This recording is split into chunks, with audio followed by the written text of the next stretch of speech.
श्री असाउद्दीन ओवैसी जी। शुक्रिया मोहतरम चेयरमैन साहब, आपने मुझे बोलने का मौका दिया। मैं शुरुआत में बताना चाह रहा हूं कि मैं हुकूमत की तरफ से लाए गए इस रेजोल्यूशन की मुखालिफत में बोल रहा हूं और मैंने अमेंडमेंट्स भी दिए हैं प्रेजेंट एड्रेस के लिए। और चेयरमैन साहब, आप उर्दू को जानते हैं। किसी एक शायर ने शायद बरसर इख्तिदार जमात के लिए ये शेर कहा होगा कि उसूल बेचकर मसनद खरीदने वालों, निगाह अहले वफा में बहुत हकीर हो तुम। वतन का पास तुम्हें था ना होगा कभी कि अपने हिर्स के बंदे हो, बेज़मीर हो तुम। इज्जत नफ्स किसी शख्स की महफूज नहीं, अब तो अपने ही निगहबानों से डर लगता है। डंके की चोट पे जालिम को बुरा कहता हूँ, मुझे सूली से न जिंदानों से डर लगता है। मोहतरम चेयरमैन साहब, मैं आज इन लोगों की तरफ से बोल रहा हूँ जो दिखते तो हैं, जिनके बारे में बात तो होती है मगर उनकी कोई नहीं सुनता।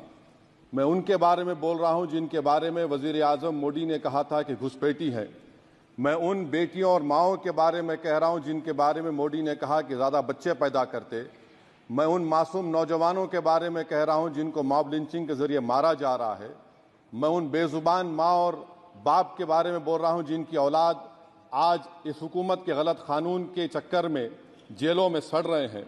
सर, मैं दस्तूर जब इस ऐवान में बन रहा था, संविधान बन रहा था, तो उस वक्त अलहदा वोटर लिस्ट और इंतखाबी रिजर्वेशन की बात आई तो उस वक्त के हमारे फाउंडिंग फादर्स ने, हमारे बुजुर्गों ने, दोनों समुदाय के हिंदू और मुसलमानों ने फैसला किया कि हम इस पर राजी नहीं होंगे। बल्कि उन्होंने क्या कहा था हमारे फाउंडिंग फादर्स ने, उन्होंने मुखालिफत की थी अलहदा वोटर लिस्ट की और इंतखाबी रिजर्वेशन की। उन्होंने कहा था, I quote sir, it is the duty of majority community to ensure that minorities are elected in the representative numbers. BJP मुसलमानों की नफरत पर जीतती है और मुसलमानों के नाम निहाद मसीहा मुसलमानों के 90% ज्यादा वोट हासिल करते हैं, मगर फिर भी इस ऐवान के दरवाजे नहीं खुलते मुसलमानों के लिए और सिर्फ 4% मुसलमान जीत कर आते हैं।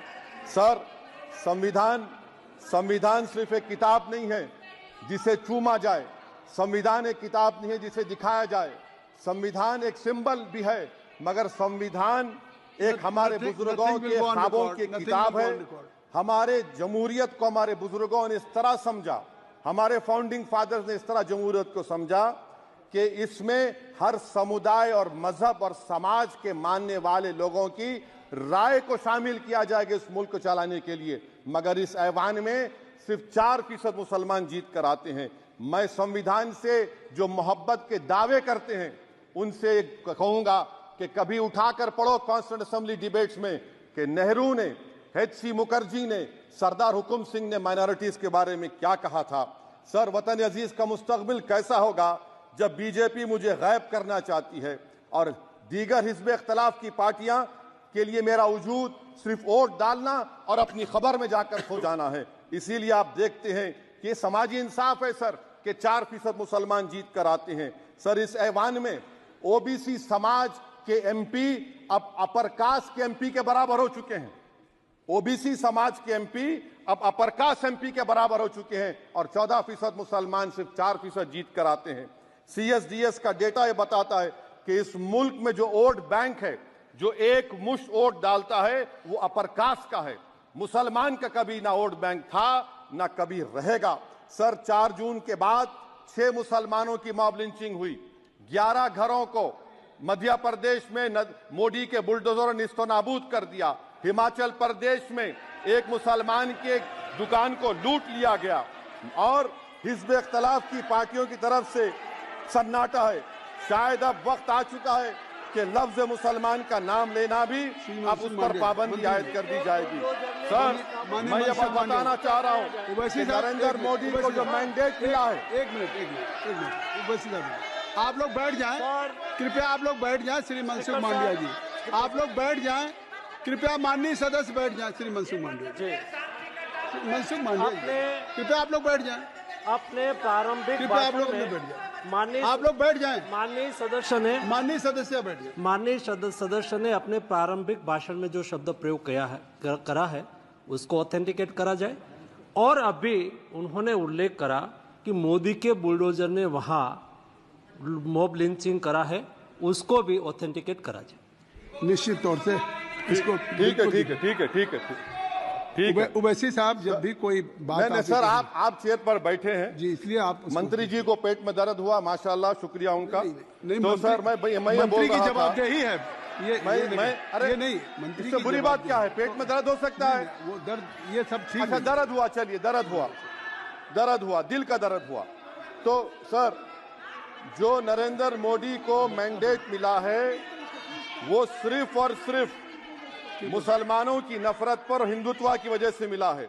आई would like to say it is not Modi's in dock but every single person voted him despite his anti Muslim voice. And I would like to tell the opposition parties this is not a moral victory for you, this is a victory of majoritarianism. Everyone should contemplate and do introspection. Why is it that the OBCs and the upper caste are getting their due representation? Why are the Muslims not getting? Are we here only to vote for you and not to get elected? If that is the case, please tell us that we are only here to vote for you. Sir, आज भारत के आधे नौजवान बेरोजगार हैं और रोजगार की तालाश, बेरोजगारी का आलम यह है सर कि मोदी सरकार के 5 साल में 75 लाख एस्पिरेंट्स की जिंदगी बर्बाद हो गई, 6 पेपर लीक हुआ। बेरोजगारी का आलम यह है सर कि रशिया जा रहे हैं, वहां जाकर अपनी जानों को दे रहे हैं। बेरोजगारी का आलम यह है कि नरेंद्र मोदी रोजगार का कैंप चलाती है नौजवानों के लिए कि तुम इजराइल में जाकर काम करो, उनको कैनन फॉडर बना रही है ताकि फलस्तीनियों की जायदादों को हड़प कर सके। ये भी कंक्लूड करें। अरे सर मेरा टाइम है, कहाँ टाइम है सर? आप ये टाइम ले लिए मेरा सर, मैं 2 मिनट दीजिए। ये विश्वगुरु की पॉलिसी है, इजराइल को 27 टन हथियार जा रहा है।